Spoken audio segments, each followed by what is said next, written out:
नमस्कार, प्रणाम। आप लोगों का स्वागत है विलेजुआ चैनल पे। हम ओमनाथ। आज हम बात करेंगे राजनीति पे थोड़ा, और वो कांग्रेस और बीजेपी, क्योंकि आज हमारे साथ अमेठी से कुंवर दिग्विजय सिंह जी जुड़ रहे हैं और इनका राजनीतिक पे पकड़ अच्छी है, युवा पत्रकार हैं और ये इस पे खुल के बात करेंगे। इनसे मेरा सवाल रहेगा कि अब तक ये कांग्रेस का राज देखे हैं जब से बचपन से लेके अपने युवा अवस्था तक, लेकिन अब ये इनके सांसद पहले राहुल गांधी हुआ करते थे, अब इनके सांसद पिछले लगभग 3 साल से स्मृति ईरानी जी हैं। लेकिन स्मृति ईरानी जी प्योर नेता नहीं है, राहुल गांधी प्योर नेता हैं, राष्ट्रीय महासचिव हैं और ये एक सांसद हैं और ये फिल्मी दुनिया में थी, टीवी सीरियल में थी स्मृति ईरानी, और अब आई हैं और कैसे अमेठी की जनताओं का दिल जीती हैं, इस पे हम बात करेंगे कुंवर दिग्विजय सिंह जी से और ये विस्तार से आपको बताएंगे। धन्यवाद ओम जी, आपने मुझे यहाँ पे अपने चैनल पर बुलाया। मैं कुंवर दिग्विजय सिंह अमेठी से। आज हम आपको अमेठी के उस हकीकत से रूबरू कराएंगे, जो मतलब उस हकीकत को आपको बताएंगे जो आज तक खाली एक पर्दे के रूप में आप लोगों के सामने रखा गया। अमेठी में फलाना है, अमेठी में इंडोगल्फ इंडस्ट्रीज़ हैं, अमेठी में मालविका इंडस्ट्रीज़ है, अमेठी में ये है, अमेठी में वो है, अमेठी में ये फलाना है, टिमका है, सड़कें हैं। लेकिन हकीकत ये है, अमेठी में क्या है दिग्विजय जी, ये बताइए। अमेठी में सिर्फ एक इंडोगल्फ इंडस्ट्री आज की डेट में चल रही है, एक मालविका को जिसको स्मृति ईरानी के आने के बाद से स्टार्ट किया गया है। अमेठी एक ऐसी जगह है जहाँ के लड़के रोजगार देना जानते हैं, जहाँ के लड़के बिजनेस करना जानते हैं, वो किसी की नौकरी करना नहीं जानते, उनको रोजगार देने का मुद्दा वो रखते हैं। लेकिन इस सरकार में, मतलब माफ कीजिएगा, पूर्ववर्ती सरकार राहुल गांधी के द्वारा ऐसा कोई भी कार्य नहीं किया गया, क्योंकि वो तो संसदीय से उनके पूरा पारिवारिक से रहा है ना। वो एक होता है ना सोने की चम्मच से खाना खाना, वो सोने की चम्मच इनको मिल गई थी। दरअसल अमेठी के लोग केवल और केवल हाथ का पंजा निशान देखते थे, अमेठी और रायबरेली, वो वही देख के ही रह गए हैं। लेकिन जो इस समय मौजूदा, आखिर क्यों बदले, वहाँ से क्यों बदले, उनको समझ आ गया क्या? उनको समझ में आ गया कि बुनियादी चीज़ों की बहुत ज़्यादा ज़रूरत है। किसी गांव में ज़रूरत है सड़कों की, बिजली की, पानी की, इन सब की बुनियादी सुविधाओं की ज़रूरत होती है, जो स्मृति ईरानी ने बहुत ही लोगों के करीब जा कर के, उनके एक एक लोगों के दुख दर्द में वहाँ पे जा कर के देखा है, उसको महसूस किया है। आज की डेट में आपको अमेठी में सड़कें मिलेंगी, गाँव में इंटरलॉकिंग की सुविधा मिलेगी, लाइटें मिलेंगी, सड़कें हर एक तरफ बन रही हैं। अमेठी में चौतरफा सड़कों का जाल अमेठी के अंदर बिछाया जा रहा है, लोग खुश हैं। और यहाँ तक कि आप बिलीव मानेंगे कि आज की डेट में लड़के वहाँ पर ये फिर से कहने लग गए हैं कि अमेठी में अब हमें रहना है, अमेठी से बाहर नहीं भागना है। नहीं तो इससे पहले ये होता था ओम जी कि अमेठी से लोग बाहर भागते थे, वो अमेठी में रहना पसंद बिल्कुल नहीं करते थे। जबकि आप ये जानकर आपको हैरानी होगी कि अमेठी से सबसे बड़े आपके राजा मेंके स्वर्ण सिंह आते हैं, अमेठी में आपके राजा संजय सिंह आते हैं। इन सब ने भी कुछ खास काम नहीं कर पाए हैं राहुल गांधी के दबाव में आकर के। सिर्फ और सिर्फ वहां पर राहुल गांधी को वोट ये देख के दिया जाता था कि ये इंदिरा गांधी के पोते हैं। कुछ तो उनके होंगे जो जो उनको जिताते होंगे, उनको आखिर बेनिफिट क्या होता था कि सिर्फ राहुल को जिताओ और बाकी का ब्रांडिंग मत करो। भाड़ में जाए जनता। राहुल गांधी के लोगों ने वही किया है कि उन्होंने राहुल गांधी को जनता के बारे में कुछ नहीं बताया, सिर्फ उन्होंने अपनी जेबें भरी हैं। आज की डेट में उनके घर पे आपको पूरे धन्ना सेट बने हुए हैं। आप बिलीव मानेंगे, जगदीशपुर जहां पर एक बस स्टेशन है, फैजाबाद रायबरेली राजमार्ग, लखनऊ वाराणसी राजमार्ग, वो 4 चौराहे हैं, वहां पे चौराहे बनते हैं, जहां पे आज की डेट में वहां पर सड़क नहीं है। वहां पे घंटों के घंटों वहां पर जाम में लोग फंसे होते हैं। जगदीशपुर की मार्केट तबाह हो गई है।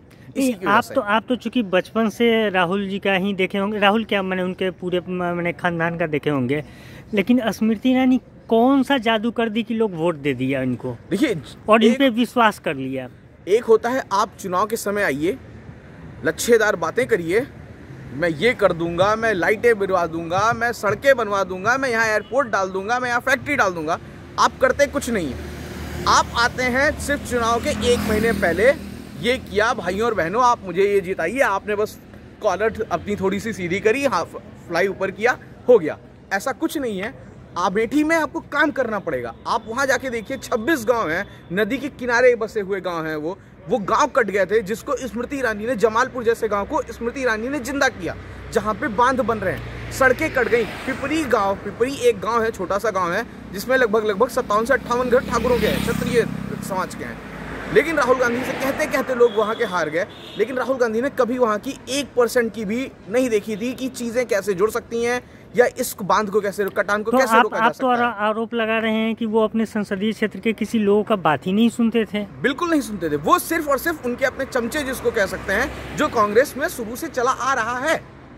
हाँ, वो तो आज भी मैंने केंद्रीय नेतृत्व में भी दिखा जाता है। बिल्कुल, हम चूंकि पूरे केंद्रीय नेतृत्व पे बात नहीं किए, हम चूंकि इनके संसदीय क्षेत्र को जानना चाहे हैं, क्योंकि इस बार आप लोग उनको 2 जगह से चुनाव लड़वा दिए, जबकि वो तो वहाँ से आश्वस्त थे कि वो जीत जाएंगे। देखिए क्या होता है ओम जी, जब आप देखते हैं ना कि राजा सारा आलसी है तो प्रजा भी ऑटोमेटिकली आलसी हो जाती है। सिर्फ वही कंडीशन इनके कार्यकर्ताओं के साथ है। तो एक चीज तो ये भी सवाल उठता है कि आप लोगों को जगने में इतना 70 साल लग गया। क्या करें, मजबूरी है। अमेठी में थे, कांग्रेस का हाथ का इंदिरा गांधी जी का हाथ देखा जाता था, फिर ये वह इंदिरा गांधी जी के पोते किसी जमाने में इंदिरा गांधी कुछ की होंगी। बिल्कुल, संजय गांधी पॉलिटेक्निक आज की डेट में इंदिरा गांधी का दिया हुआ है। मालविका इंडस्ट्रीज जो बंद होगी, जो दोबारा खुली गई है, इसके पहले वो इंडस्ट्रीज इंदिरा गांधी की लगाई हुई हैं। आप ये कह सकते हैं कि जहाँ हम लोग बातचीत कर रहे हैं, नोएडा भी तो संजय गांधी का ही सोच है ना। नोएडा संजय गांधी की ही सोच थी, नोएडा में भी संजय गांधी ने काम किया। लेकिन नोएडा में संजय गांधी ने काम किया, वहाँ पर उसके संजय गांधी के बाद लोगों ने उस काम को आगे बढ़ाया। अच्छा, उसी से जुड़ा हुआ वरुण गांधी का भी संसदीय क्षेत्र है, कोई ज्यादा दूरी पे तो है नहीं? उस वरुण गांधी जी का क्या मुझे पता नहीं है, इसलिए आपसे पूछ रहे हैं। जी, वरुण गांधी जी का केवल सुल्तानपुर था, वो 5 साल ही वहाँ रहे हैं। इसके बाद वो पीलीभीत चले गए थे। अब वो पीलीभीत से उनको आप लोग कैसे देखते हैं, चूंकि आसपास के हैं, सांसद हैं, उनका क्या है, माने सो है, गुड है चूंकि वेल एजुकेटेड है, तो उनका सोचने का तरीका, नजरिया अलग होगा। सोचने का अलग तरीका है और वो अलग तरीके की बात करते हैं। वो थोड़ा सा राजनीति, जो पेवर राजनीति होती है कि गिराने काटने वाली, मारने वाली राजनीति में बिलीव बिल्कुल नहीं करते हैं। और उनकी सीधी सी बात है कि काम पे उनका फोकस रखना है। उनसे आप गलत काम करने की उम्मीद भी मत रखिए, वो साफ साफ कहना है। भले उनके लिए कुछ भी वो उनको झेलना पड़े, वो साफ साफ कह चुके हैं कि अच्छा, आप लोग एक चीज थोड़ा इसी के साथ साथ आप थोड़ा प्रियंका, आप लोग चूंकि वहाँ प्रियंका गांधी भी अपना वो प्रचार प्रसार करने जाती हैं, भाई के लिए, माँ के लिए भी जाती हैं। इनके बारे में आप लोगों का क्या माने तजुर्बा रहा, माने अब तक प्रियंका गांधी का? ओम जी, सच अगर आपसे हम बात करेंगे तो शायद बिल्कुल सच बात करने के लिए आपको बुलाया है। हंसेंगे मेरे ऊपर, लेकिन फिर भी मैं आपसे सच बात करूंगा। प्रियंका गांधी का सीन ये रहा है कि उनको लोग यही बोलते हैं कि जिस दिन गांव में कोई चुनाव होता है तभी ये मोहतरमा भाई बहन यहाँ दिखाई देते हैं, अन्यथा नहीं दिखाई देते। प्रियंका गांधी अमेठी में जाती हैं तो साड़ी पहन के जाती हैं, उनका लोगों का कहना है, ये मैं अपनी बात नहीं बता रहा हूँ। हाँ, ये वहाँ के लोगों का कहना है। जगदीशपुर, जामो, जो उन्हीं के क्षेत्र के हैं, मैं हलियापुर को थोड़ा सा काट देता हूँ क्योंकि नदी के इस पार का क्षेत्र आ जाता है गोमती के, वो मैं उन्हीं की तरफ, थौरी, नौगीरे, कुटवा, ये ऐसे गाँव हैं जो नदी के किनारे बसे हुए। आज तक प्रियंका गांधी ने उस गाँव में कदम नहीं रखा है, जबकि स्मृति ईरानी ने इन गाँव में जा करके लोगों से बात करी है, उनकी दुख और तकलीफों को अपना समझा है। आज की डेट में आपको अमेठी में फायर सर्विस स्टेशन मौजूद मिलेगा सर। बिल्कुल जी हाँ। आप तो कहीं ऐसा तो नहीं लग रहा है कि आप बीजेपी की तरफ से बोल रहे हैं, चूंकि हम तो वहाँ गए नहीं हैं। जी तो नहीं, ऐसा कहीं कोई बीजेपी की तरफ से कोई बात नहीं कर रहे हैं यहाँ पर हम। हाँ जी, बहुत बहुत धन्यवाद। आपका भी धन्यवाद।